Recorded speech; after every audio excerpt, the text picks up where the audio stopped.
How many people know this, but Purple Rain was originally a country song, and the making behind this classic is way more fascinating than you think. Before Purple Rain came out, Prince had already achieved a ton of mainstream success with albums like 1999 and Controversy, so it's probably pretty surprising to hear that he felt like his career had basically hit a dead end. He had success on the rock, R&B, and funk charts, but at the time those were relatively niche genres, and he wanted to be much bigger than that. In 1982, Prince and the Revolution were on tour, and by sheer coincidence, they happened to be going to all the same cities as Bob Seger. And Prince went to a few of his concerts and noticed that whereas Prince and the Revolution were playing a lot of clubs and smaller venues, Bob Seger was playing massive stadiums with thousands of people singing along to all of his songs. So one night, Prince took Matt Fink, the keyboardist to the Revolution, to one of these concerts. And as they were sitting there watching, he turned to him and he said, "I want to be like this, but I don't know how.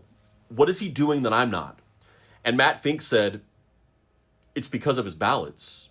They're powerful, they're emotional, people love singing along to them, and also they have a country rock pop vibe, so there's crossover appeal.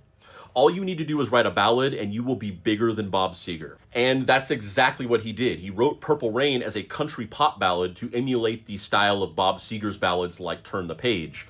But he ended up not liking it because he thought it sounded too country and it just didn't fit into the vibe of Prince and the Revolution's music. So he offered it to Stevie Nicks to sing, but she turned it down because she said it sounded too personal and she wouldn't feel comfortable singing it. But around this time, a new guitarist had joined the Revolution named Wendy Melvoin, who could bring a fresh perspective to the material. And one night at rehearsal, Prince decided to bring out Purple Rain one last time to see if they could make it work.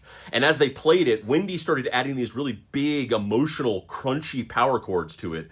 And all of a sudden, it no longer had that country swing that Prince didn't like, and it clicked. And he knew that this was going to be his biggest song ever. However, Prince wanted the song to have that big stadium sound, and he didn't think it would be good enough if they did it in a studio. So in 1983, Prince and the Revolution performed at a benefit show in Minneapolis, Minnesota, where he's from, and he hired a mobile recording truck to capture the entire concert so they could have studio quality recordings of all the songs. This was the first ever live performance of Purple Rain, which went on for 13 full minutes and had tons of improvised guitar, keyboard, and singing parts. So stuff like this,